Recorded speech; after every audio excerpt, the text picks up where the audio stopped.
This is the Breaker.news podcast for the week of December 8th, 2024.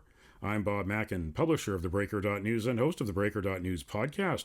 Welcome to edition number 373.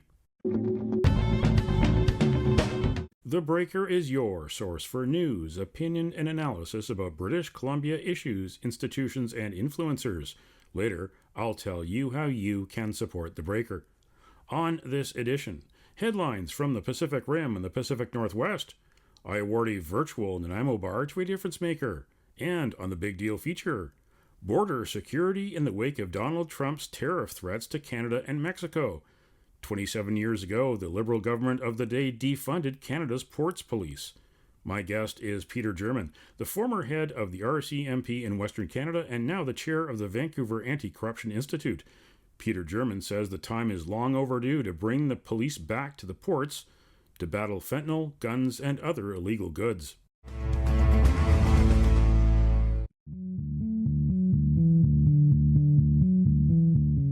This is the Big Deal feature on the Breaker.news podcast. Justin Trudeau went for dinner with Donald Trump at Mar-a-Lago on November 29th after the president-elect threatened to slap tariffs on Canadian and Mexican goods if the two countries did not get serious about border security.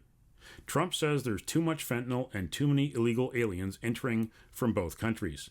Now, Mexico is the bigger problem on both counts, but we can see the results of fentanyl addiction and its related crime in cities and towns from coast to coast in Canada. My guest this week is Peter German, the former RCMP Deputy Commissioner for Western Canada and the North.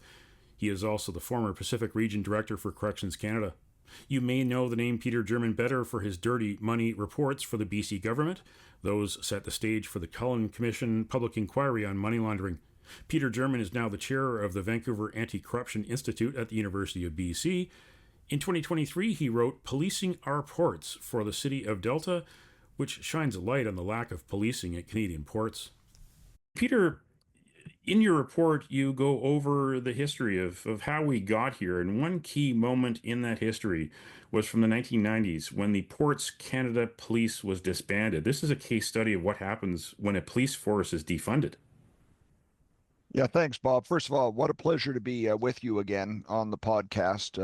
I admire all your investigative reporting. It's great work. The report itself was quite timely, as events have shown. We looked at the history of Ports Canada Police. I was somewhat familiar with it already from my previous background, but essentially, in answer to your question, Canada did have a ports police, a uniform and plainclothes ports police force. It was called the National Harbors Board Police, and when I was just a young rookie police officer, the NHBP existed, and we saw them as the people that looked after the ports. With the evolution of the governance and restructuring of our ports, they became the Ports Canada Police. All of that was disbanded in 1997. The Ports Canada Police no longer existed, and their responsibilities were turned over to municipal police forces of jurisdiction, which in our case would be Vancouver, Delta. In fact, there are about 7 municipalities that have ports in the Lower Mainland. And that existed that happened right across the country. There have been no ports police in Canada since 1997, other than municipalities essentially answering calls. The RCMP remains engaged. They're the federal police, of course, in Canada, and they have a responsibility in terms of the drug laws and so forth. Why couldn't this new model, without ports police, but with municipal police subbing in, going to answer calls, municipal police of jurisdiction, why couldn't this work? Well, for one thing, every police force operates differently, different policies, different procedures. You also don't have necessarily the expertise. If you take Delta as an example, Delta is a relatively small police department. It's an excellent police department. It practices community policing in the Delta area, and I'm a resident in Delta. We love our Delta police, but they don't have huge expertise in terms of ports. If they respond to calls at Delta Port, which is the largest port, Vancouver, the port of Vancouver, which includes Delta Port, is the largest in Canada. If they if they respond to calls at Roberts Bank at Delta Port, they essentially have to knock on the door, press the button, request admittance, and they then begin whatever investigation it is. So it's really a response to call policing model. That's not adequate. We need something much better than that for our ports. Now, Delta's Roberts Bank container terminal has roughly 3 million containers going through it every year. That's a lot of containers. Any idea from your research of how many of those containers are actually inspected every year?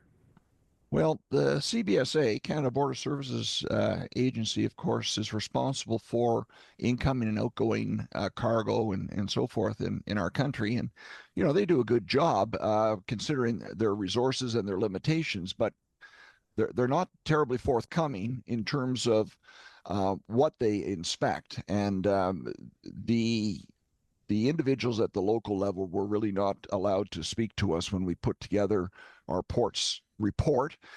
We spoke with a vice president of CBSA in Ottawa. She was very pleasant, but I can't give you specifics. So it would be really nice to know. The general view is that CBSA only has the capacity to examine a very small percentage of the number of containers. There are millions of containers come in, a very small percentage of those that come into Canada, and an even smaller percentage of those that leave Canada, which is not good. It's not a good situation. And if I could just add to that, the experience with organized crime that emanates from Asia is that a lot of legal or illegal activity is mixed with legal activity. So there is a thing called tailgating where legal shipments contain an illegal component. So someone will add something to the back of a container. So what is, dominantly a legal contents in a container may also include some packages of drugs, whatever it might be. So that makes the problem even more difficult. Yeah, you mentioned drugs. Other risks could be weapons. I mean, we've had a lot of stories in the past couple of years, mostly from Eastern Canada, about stolen cars going offshore. What are the most popular types of contraband that go undetected in our ports Right. that may be So detected by other countries? commodities, organized crime exists to make money. Simple as that. And they will shift from commodity to commodity depending on where the greatest profit is. What we're most familiar with in this country is drugs, but it could include human cargo. It could include environmental cargo, one sort or another. It could involve copyrighted or intellectual property. It could include animals. The sky's the limit. If you go to different countries in Asia, Africa, their priorities are not necessarily drugs. They can be one of these other commodities. So anything could be coming in, and there's no. It's really whatever organized crime wants to move. Now, Vancouver and other Canadian ports up and down the coast of British Columbia, including Delta, uh, don't have dedicated ports police. We talked about that, but other ports down south do. Can you compare the situation here in British Columbia with Seattle? Yeah, most certainly. And Bob, before I do that, I don't think I responded totally to your earlier question in that you referenced the issue of stolen cars in Eastern Canada, and I think that's actually quite interesting when you look at it from a Western perspective. The stolen car issue in Canada predominantly uh, occurs in Ontario and Quebec. And as we know, those vehicles tend to go offshore. They're not going to the United States. They're going to Africa predominantly and other countries where they are a hot commodity. Obviously, insurance companies lost a lot of money or are losing a lot of money, and there's a certain, well, definitely victimization of citizens when they lose their cars. But out west here, that has not been our main problem. Our problem has been drugs coming into the port. So I think that's important to recognize. In answer to your question, as part of our ports report, we did go to the United States. We talked to a couple of jurisdictions. The United States has different models depending on where you go, but predominantly they include a uniform policing component. So we looked at Seattle, and Seattle has what's called the port police. And the port police look after two ports. They look after the airport and the seaport. Most of their resources are at the airport, which you can understand, but they also have 24-hour police in uniform at Seattle Port. And they have boats. They're a fully equipped police force. They even do community policing of individuals who live within the port area, let's say on houseboats and so forth. But they are a very long-standing, well-defined police force that knows what moves in the port of Seattle. And they're the first point of contact for the U.S. federal agencies when they have inquiries. So if the FBI has to go to the port with respect to a matter under their jurisdiction, or the Drug Enforcement Administration, they deal with the port police, and the port police are part of task forces and so forth. So that is, I would say, probably the preeminent model. And we talked to the port authorities as well as the police. We talked to the FBI, and you can't help but come away being impressed by how this works. To what extent do shipments that come through BC ports, the unpoliced BC ports, to what extent do they get shipped back or shipped across into the United States and end up in other locales? I mean, we've got a long unprotected border, mostly unprotected border with the United States. We've prided ourselves on that for so many years. Of course, that's Trump's concern now. But if contraband comes through Delta Port or Port of Vancouver, what happens next? How often certain types of commodities do end up in criminal hands, in organized crime hands, and then are shipped across into the United States?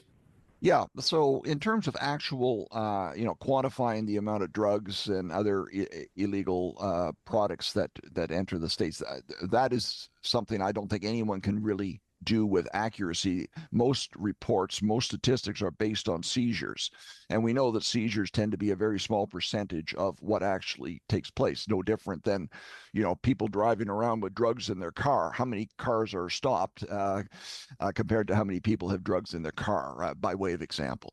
But the way I would look at it is this: if you look at Vancouver's ports, Delta Port, Surrey Port, what you see are containers being offloaded onto one of two things: trucks, trains. And so it's trucks and trains that take containers and transship them somewhere else. Many of them go across the country. They go to different provinces. Some stay here in the Lower Mainland. But we were told that approximately 30% transship into the United States. So in that case, they're either going by rail or by truck through a U.S. border crossing. And then essentially the U.S. will be inspecting those cargoes. And, some would say that is a second check. However, if we're not checking the cargo, then essentially they're doing the job for us. So one would hope that we're checking a sufficient number of containers. If we're not, one would hope that the American authorities are doing that at the 49th parallel. Why isn't there a speedier response out of Ottawa to deal with this problem, especially with suggestions that organized crime has infiltrated the ports and are taking advantage of the fact there aren't police there? Why isn't this becoming a big issue, as big an issue as the Eastern Canadian issue of stolen cars, especially when we're seeing again on our streets in our big cities and even small cities across British Columbia, the impacts of contraband that comes through the port, fentanyl, for instance, the fentanyl precursors that come through the port. Why hasn't Ottawa done something? I think in many ways it's who shouts loudest. So maybe the insurance companies and media and so forth in Eastern Canada are shouting a little bit louder than we have been out here. There's no doubt that politicians have become aware of it. Premier Eby endorsed the need for ports police, as did his public safety minister, Farnsworth, previous public safety minister. The BC Union of Municipalities passed a resolution in favor of port police in 2019. They passed another one this past year, I think 2024, at their meeting. So it's not as if people are not aware, but has it reached that same level? Has the noise level reached the same as we saw with cars in Eastern Canada? I would say, however, that it's also not an issue of a particular political party, because if you think about it, with the ports police abolished in 1997, and despite Senate reports, municipalities complaining, etc., we've had both, conservative and liberal governments nationally. We've had various different governments provincially, and the situation hasn't changed. So I don't ascribe this to one particular political party. Now, the other thing I would point out, Bob, is that you mentioned the fact organized crime in the ports. I have to shout out to Kim Boland, who has done amazing work with the Vancouver Sun in terms of what takes place in our ports. Her reporting is next to none on that. But ports traditionally have been a hotbed for organized crime. You can go as far back as you could look at Marlon Brando on the waterfront in the early 50s. That's exactly what they're talking about. They're talking about a different age when you didn't have containers. But, the model has changed, but the issue has continued. And right now, we don't really know who's working in our ports because the police aren't there. Ports are well secured. There's electronic fences. There's private security. There's, the electronic surveillance, but that's to keep people out of the port, and that's not dealing with what's going on inside the port. And another interesting little fact that only a historian would be interested in, I suppose, is that the first publicly funded police force in the United States was in Boston in 1838, and it was a police force dealing with the ports. And of course, they'd had a tea party there about a century earlier, so they were quite concerned about the ports. So this is not a new issue. And finally, the dollars and cents question. There's enough sense to have a ports police, but how much would it cost to build? How much would it cost to have a national ports police force at all the major ports across the country, or even just regional here in British Columbia? Is there any ballpark dollar figure? And also within that, would it be difficult to recruit officers? Yeah, so great questions. Our port policing report is freely available on the City of Delta's website. You just have to plug in port policing City of Delta, and you'll come up with it. So really, your questions relate to a few things. First of all, what would the model be for policing? We don't recommend a particular model, but what we do say is here are some options. You could go with the status quo, which in my view is nothing really. You could develop a national ports police again, as we had before. You could develop a Greater Vancouver ports police just dedicated to the Vancouver area, but it would be relatively small. So I don't know if you necessarily want to do that. You could make it part of an existing police force, like the RCMP could have a uniform component, or you could have something like something like a Seattle model where you've got an integrated transportation police. That's what they have in the United Kingdom. You see the transport police at the railway stations and so forth. We've got a transit police here. Maybe the transit police could also be responsible for ports. So first of all, you got to figure out the structure, and then the cost of that will flow. How do you raise the money? Well, I have to shout out again to Mayor Harvey and to Chief DeBoer from Delta, in that they suggested different models of funding, but one of them is self-funding by the ports. And their suggestion was essentially taxing containers a few dollars per container, and you've probably got yourself a police force. And then finally, your question about recruiting.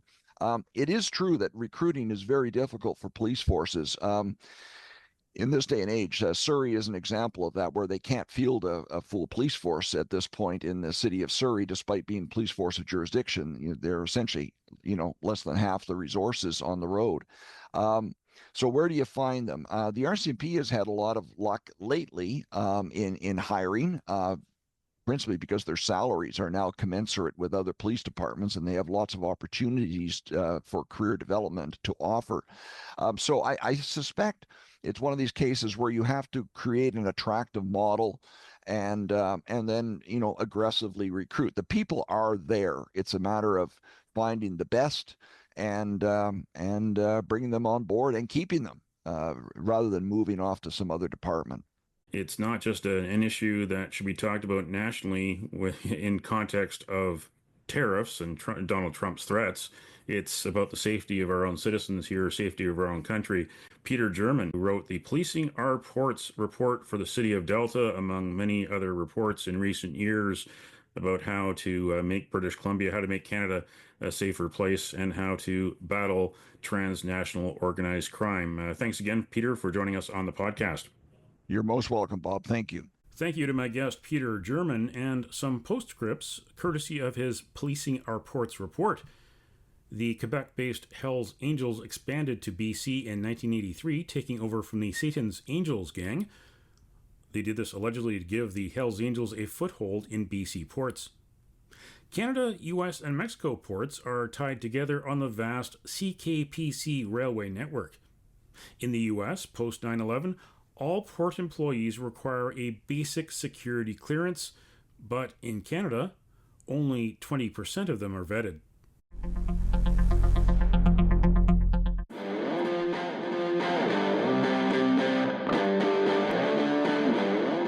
Now it's time on the Breaker.news podcast for Around the Rim. We look at news headlines around the Pacific Rim. In the Taiwan news, UN delegation reiterates support for Taiwan's global participation. Delegation in Taiwan to understand nation's healthcare and defense policies.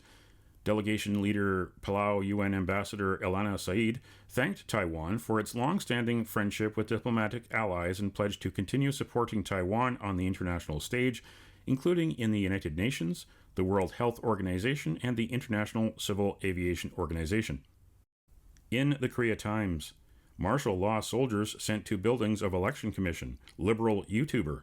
The buildings of the National Assembly were not only the target of martial law troops during the hours that followed President Yoon Suk-yeol's order on December 3rd. According to the National Election Commission, more than 100 troops armed with rifles and other military equipment were sent to its headquarters in Gyeonggi Province. Kim Woo-jun, a YouTube channel operator who is popular among liberals, also said that he, too, was targeted by martial law troops. In ABC News Australia, court slashes Bunbury woman's $1.1 million payout over chicken treat hot chips contaminated with caustic soda. Carrie Pringle suffered serious injuries after being served chips contaminated with caustic soda at Bunbury Chicken Treat in 2013. She was eventually awarded a $1.1 million payout. The Western Australia Court of Appeal reduced Ms. Pringle's payout to a little more than $500,000 after an appeal by the franchisee. That's Around the Rim on this edition of the Breaker.news podcast. Now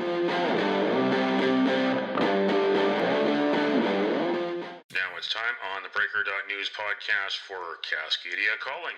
We look at news headlines around the Pacific Northwest. In Willamette Week, new data shows Oregon's housing crisis arrived slowly, then all at once. Between 2015 and 2019, Oregon's population grew by 3 residents for every new housing unit, the Oregon Department of Housing and Community Services report says. Oregon has, by its own numbers, the 3rd highest rate of homelessness per capita in the country, trailing only New York and Vermont.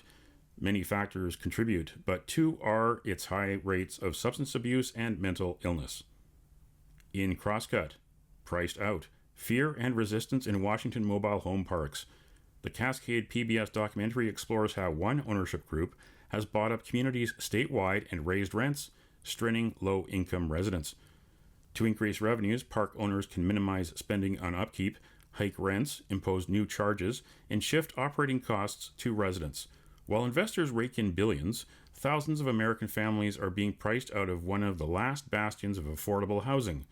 When the investors can make more money off the land than the parks that sit on top of it, the parks often go away altogether. And in the Breaker.news, these headlines. Exclusive. Vancouver bureaucrats backtracked on plan for a public meeting about hosting 2026 World Cup. And last night of Surrey RCMP Command was very manageable.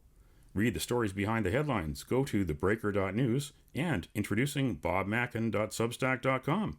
Visit me there too. That's Cascadia calling on this edition of the Breaker.news podcast. Don't matter what color you are, 'cause love will conquer hate, so you won't stand alone, you won't stand alone.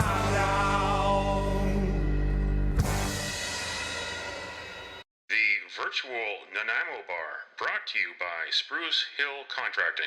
Every week we end the Breaker.news podcast on a tasty note by awarding the goodness of a virtual Nanaimo bar to people making a difference. A virtual version of the province's favorite dessert bar goes this week to local businesses who support local charities, local schools, and local sports. Spend your Christmas shopping time and money with a small business.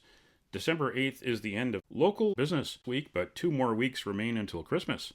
And you can nominate someone for a virtual Nanaimo bar. Send me an email to bob@theBreaker.news.